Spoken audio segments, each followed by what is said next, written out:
Hello बच्चों, आप सभी को टैलेंट इंस्टीट्यूट में स्वागत है। DU SOL important notes BA programme B honours third semester second year political science का है।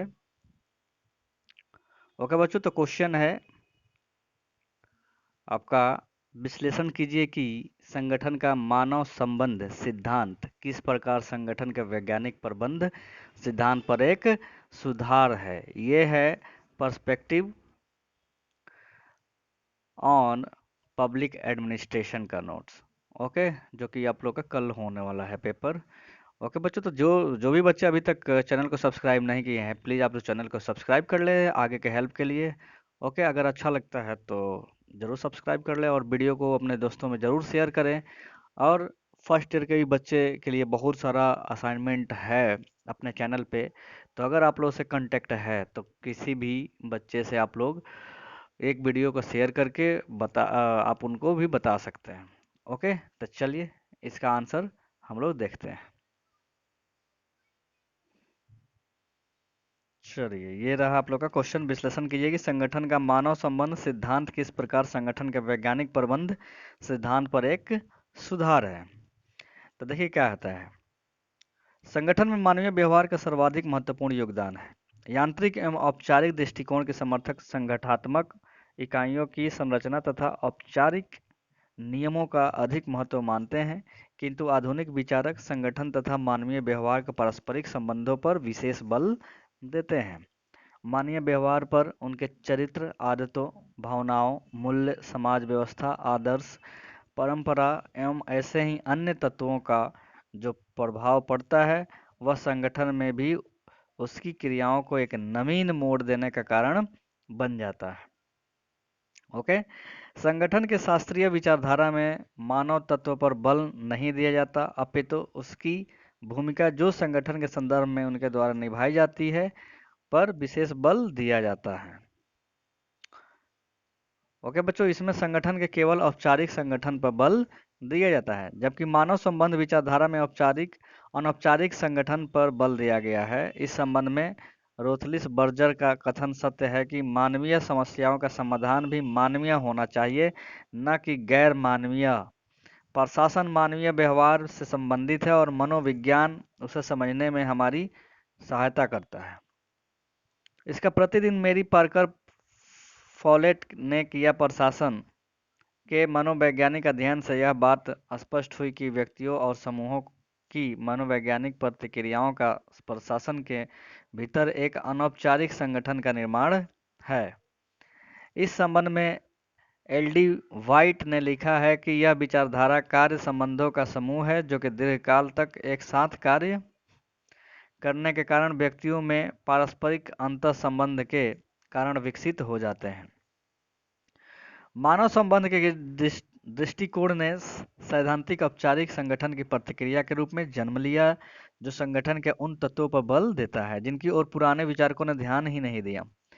एल्टन मायो का सामान्यतः इस स्कूल का जनक माना जाता है और इसे प्रारंभ करने में जॉन डीचे ने अप्रत्यक्ष तथा कर्ट लेविन ने प्रत्यक्ष रूप से पर्याप्त योगदान किया। मायो के सभी अध्ययनों पर फियरजने और सिगमंड फ्रायड का गहरा प्रभाव था।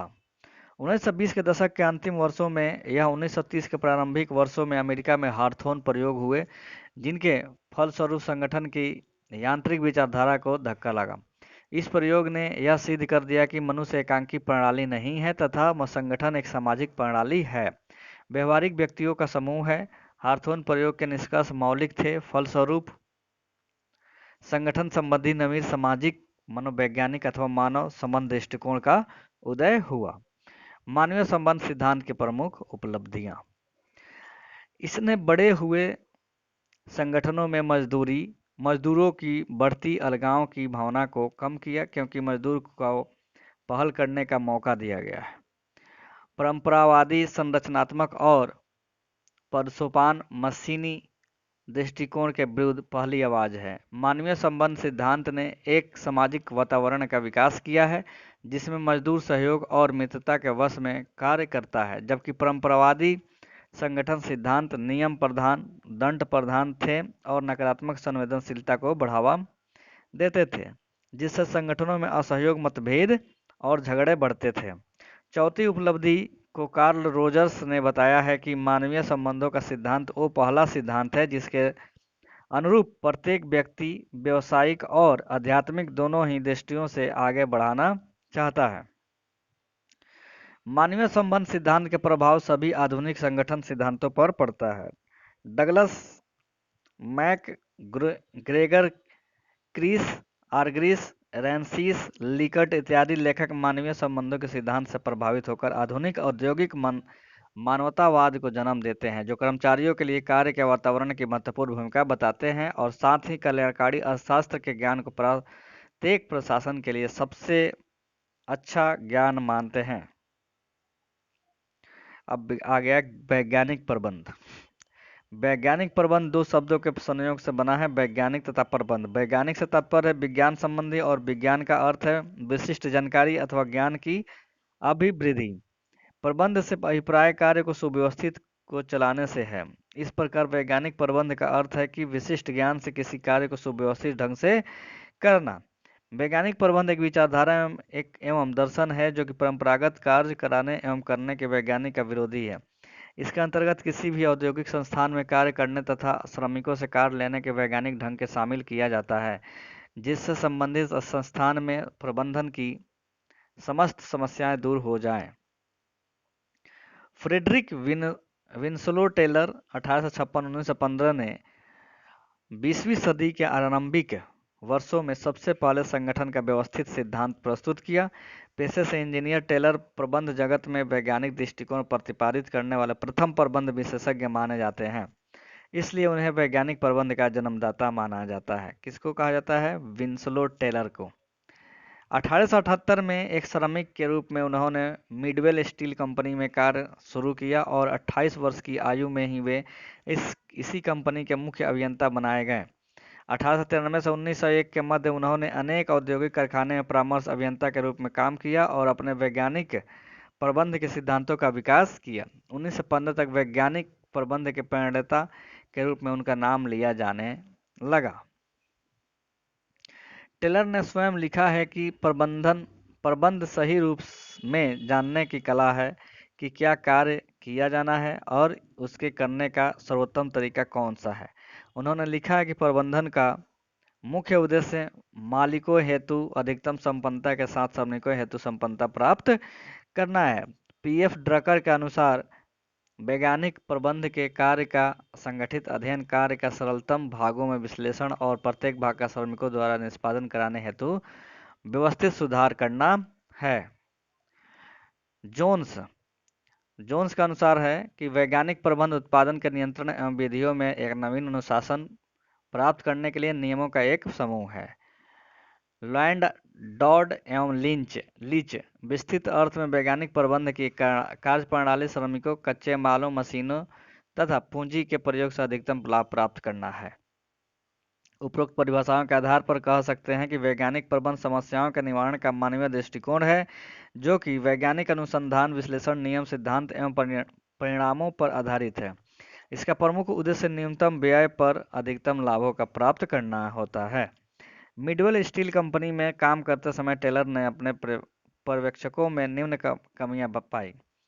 प्रबंधकों को अपनी और मजदूरों की जिम्मेदारी की स्पष्ट जानकारी नहीं, काम के प्रभावी मानकों का अभाव, प्रबंधन का अधिकांश निर्णय अवैज्ञानिक थे क्योंकि वहां के आधार पर काम किया जाता था, विभागों में कार्य के विभाजन के सही अध्ययन का अभाव, श्रमिकों की नियुक्ति करते समय दक्षता, क्षमता और हितों को नज़रअंदाज किया जाना। ठीक है, ये सब कमियां थी। अतः इन प्रमुख कमियों के चलते टेलर ने अपने प्रयोगों में इनके सुधारों का प्रस्तुत किया। टेलर ने को शुरू करने को कहा जिसमें कार्य की योग्यता के हिसाब से वेतन दिया जाएगा।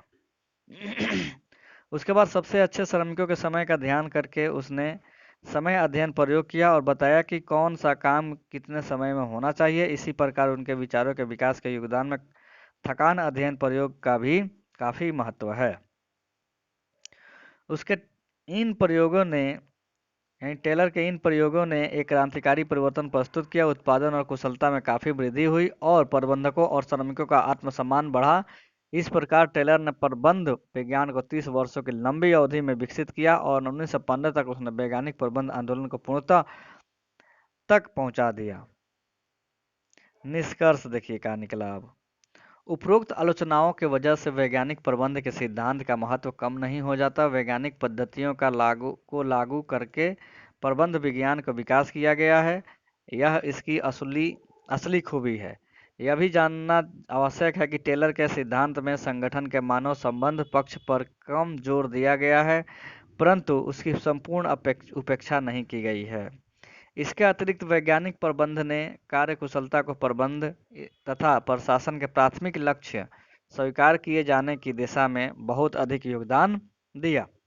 टेलर ने कामगारों और प्रबंधकों के आपसी सहयोग को औद्योगिक क्षमता बढ़ाने के लिए अनिवार्य सिद्धांत मानकर इसका महत्व स्वीकार किया। इसके अतिरिक्त श्रमिकों की कार्य सुविधाएं बढ़ाना उनका खास मुद्दा रहा है। टेलरवाद से एक मुख्य लाभ यह हुआ कि कामगारों को अब पहले से अच्छी मजदूरी और अच्छा प्रशिक्षण मिलने लगा तथा वे पहले के मुकाबले अब बेहतर हालात में काम करने लगे। तो बच्चों ये रहा आप लोग का नेक्स्ट क्वेश्चन जो था